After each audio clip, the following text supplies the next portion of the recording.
Chapter 17, Four Languages Stele Pavilion, concerning 8 items of state affairs at the age of 80, self-striving relentlessly. In previous chapter, we talked that there is an imperial stele pavilion, also 4 languages stele pavilion, number 21 on layout, at the end of the processional way. At the center of the pavilion erects a 4-sided stele inscribed the full text of On Lamas, written by the Qianlong Emperor in the 57th year of his reign, 1792 CE. It is not a stele improper, though we call it a stele. Why? A stele should be an oblate cuboid with 2-sided inscription, usually carried by a bixi. Bixi, a Chinese mythical turtle dragon. However, the stele at the center of the pavilion is not 2-sided but a square cuboid, as its cross-section is a square and its 4 faces are identical. It is 6.20 meters in height, with a cross-section of 1.45 meters in edge length. The whole stele was carved and piled by 5 white marbles. And because it is a square cuboid, it is not carried by a bixi, but supported by a smaller pedestal, sidely embossed with inverted blossom lotus, Chinese 复连纹. Instead of the term stele, it has a specialized name which is commonly used in Buddhism, but daily life. Dvaja or pillar, Chinese 窗. The Chinese word 窗 is structured of a left radical 金, literally means tower, and a right radical 同, literally means kids. Its shape is quite similar to the traditional Chinese character 栋. 栋 usually used as a quantifier in phrase like 一栋楼,两栋楼, meaning 1 building, 2 buildings. We often talked about 正法窗, in which 法窗 refers to a stone pillar carved with Buddhist scriptures. This stele is exactly a 法窗. This form of 法窗 is terminologically called 四体两统 stele. There has been more than one 四体两统 stele since the Qing dynasty onwards, and the Qianlong Emperor is not the only one who has ever written the 四体两统 stele. What is 四体两统 stele? Let's interpret it by phrase dissembling. 四体 is to translate the stele text into 3 other languages based on the original language, Han Chinese. These 3 languages are Manchu language, Mongolian, and Tibetan. Hence, there are 4 languages totally. Right? What is 两统? It means there are 2 rounds of reviewing by the emperor, and each round requires reviewing and editing. The 4 languages stele was quite an object born in feudal times, which seemed ordinary but was intentionally of ingenious and thoughtful designing on which face to be inscribed with which language of the 4 languages. Back in the north, the buildings in Beijing all face the south. Hence, the south is of the uppermost of the 4 directions. The side of the stele you are facing after walking out of the processional way is exactly the south. So what language script is inscribed on this side? Certainly it is Manchu script, which is the uppermost. On the back, which is the north, that faces the Yonghe Hall, Hall of Peace and Harmony, number 17 on layout, Han Chinese script, the 2nd ranking. How about the west and the east sides?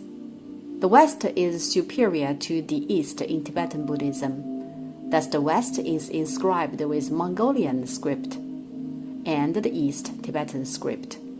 So here is the wrap-up. The south, Manchu, the 1st rank. The north, Han Chinese, the 2nd rank. The west, Mongolian, the 3rd rank. The east, Tibetan. Thus 4 languages stele are formed. As mentioned previously, this stele pavilion is also called Imperial Stele Pavilion. What is Imperial Stele? Is any stele written by the emperor called the imperial stele? Not really. Actually, imperial stele has its own regulations and process in the Qing dynasty. The emperor also needs to draft for any articles initiated by himself, same as ordinary writers. The emperor himself does not complete it for just one round directly. Instead, the emperor would draft first and then transcribe since the handwriting of the draft version is scroll. So transcription is necessary. This transcription process owns a name called Shudan. Shudan, written with a Chinese calligraphy brush pen in cinnabar. If both the draft version and the Shudan are written by the emperor himself, the stele would be of the supreme ranking, which is called Yubi Bei. If the draft version is ready to be inscribed directly, which means no transcription or Shudan is processed, it is the second ranking, which is called Yu Cao Bei. This type of stele is also precious, and there are some available in Beijing. For instance, Yu Cao Bei in Wuta Temple of Baishi Bridge was written by the Kangxi Emperor. The stele in the Yonghe Palace is a little bit lower in ranking as it is neither a Yubi Bei nor a Yu Cao Bei. It is called Yu Zhi Bei. Why? It is not written, but eventually narrated by the emperor himself and edited by the Southern Study. Thus, stele are classified into three types: Yubi Bei, stele with inscription written by the emperor; Yu Cao Bei, stele with inscription drafted by the emperor; and Yu Zhi Bei, stele with inscription narrated by the emperor. Why would we articulate on the imperial stele?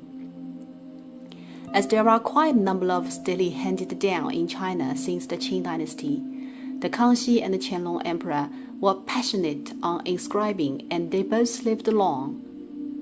Having pious faith on Buddhism, they left the world the imperial stele in plentiful quantity in many temples and monasteries, among which Yu Zhi Bei stele with inscription narrated by the emperor dominate.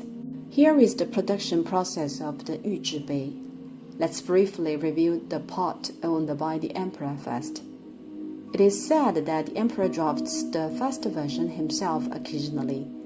However, for most of the cases, someone would be lying on the ground and write directly. Upon editing and correction, the draft version would then be handed over to the Southern Study. One specific Hanlin, an official in charge of compiling history, recording the words and actions of the emperor, drafting ritual documents, etc., who was expert at beautiful handwriting, would be designated to address and transcript. This process is called fair copy, Chinese 誊亲. The draft version would be collected and archived by the Hall of Diligent Administration, Chinese 勤政殿, and the fair copy would be handed over to the Hall of Martial Valor, Chinese 武英殿, where the Imperial Printing Office was located. The Imperial Printing Office needed to make an imitation copy in cinnabar to make it ready for carving. This process is called Hanwen Shudan. Then what about other scripts of the other three languages? The Imperial Printing Office of the Hall of Martial Valor was the largest published house in North China in early Qing dynasty, and there were many translation departments, one of which took charge in Manchu language translation in specialty. The emperor himself was not capable of writing Manchu language. The translation department of Manchu language would have it translated and written in cinnabar. How about Mongolian and Tibetan version? They had to be delivered to the Mongolia House under the Court of Colonial Affairs, Chinese Li Fanyuan, to proceed. Regarding the Tibetan version, there was a school called the Tanggute School, which was a Tibetan school essentially. Tibetan Shudan version would be sent back when it was finished. Upon the four language scripts were ready, The emperor would do the final review and say, "Approved. Go proceeding and carving now." This is the second round of reviewing, and it is the origination of the name 四体两统, Chinese. 四体两统, 4 languages and 2 rounds of reviewing. Chinese 四体两统, 4 languages and 2 rounds of reviewing. Eventually, carving can be proceeded. There are 2 sides of Yuzhi Bei, steady with inscription drafted by the emperor in the Yonghe Palace. One side is in front of the Hall of Deva Kings, number 11 on layout, containing 1 stele on the left and 1 stele on the right. An article record about Yonghe Palace, drafted by the Qianlong Emperor himself, scripted in Han Chinese, Manchu language of the East one, and Mongolian Tibetan West. The other side is the 四体两统 stele, standing at the end of the processional way, and it is inscribed with the article On Lamas. The text structure of the original version of On Lamas is very peculiar, as it is not merely a whole passage, but consisted of main body plus annotations. The full text is counted with 2,182 words, out of which the main body possesses only 670 characters, while the annotations take up 1,489 characters, and the remainings are the title and the dates and the signature. The Qianlong Emperor was already 78 years old when he drafted the article On Lamas of the 四体两统 stele, which essentially declared 2 things. The first one is to state the reason on advocating the Glug, Yellow Hat sect. The second one is to state the necessity to deploy the Taoku reincarnation system, drawing lots from the golden urn, Chinese 金瓶侧签. Through the article On Lamas, the religious policy of the Great Qing dynasty was clearly stated. We will discuss the content of the article in the next chapter. The Qianlong Emperor made his stance via this article by 2 imperial seals endorsed at the end of it. One is the treasure of the 80-year-old concerning the 8 items of state affairs, Chinese 八珍茂念之宝, and the other is the self-striving relentlessly, Chinese 自强不息. Why can the Qianlong Emperor's stance be detected from these 2 seals? This very seal, treasure of the 80-year-old concerning the 8 items of state affairs, was sculpted at the emperor's 80th birthday, which was quite unusual. 八珍 refers to 8 kinds of administrative affairs on country management, which cover things like grains, sacrifice ceremony, education, public security, military affairs, etc. Thus, this seal represents the state policy. In other words, upon this seal was stamped, On Lamas is a dominant national policy initiated by the Qianlong Emperor to guide his successors on religious affairs. By the way, the seal sculpted at his 70th birthday is called the Treasure of the 70-year-old, Son of Heaven. Chinese 古稀天子之宝, while the one sculpted at his 80th birthday is called the Treasure of the 80-year-old concerning the 8 items of state affairs. And the other one is his personal seal called the Self-Striving Relentlessly, which further reflects his attitude to the successors of the Qianlong Emperor.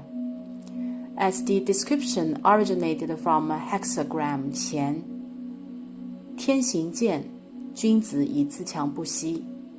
Nature moves vigorously and fearlessly. Man should behave relentlessly with self-striving like nature. We can tell that self-striving, relentless, 自强不息, is an encouragement and motivation to the descendants. So the endorsement of the 2 seals demonstrate that On Lamas is a state policy, and the wheels are stamped firmly that the descendants should abide by this policy. We will articulate all lamas in the next chapter, from which readers can better understand the intention of these two seals of the Qianlong Emperor.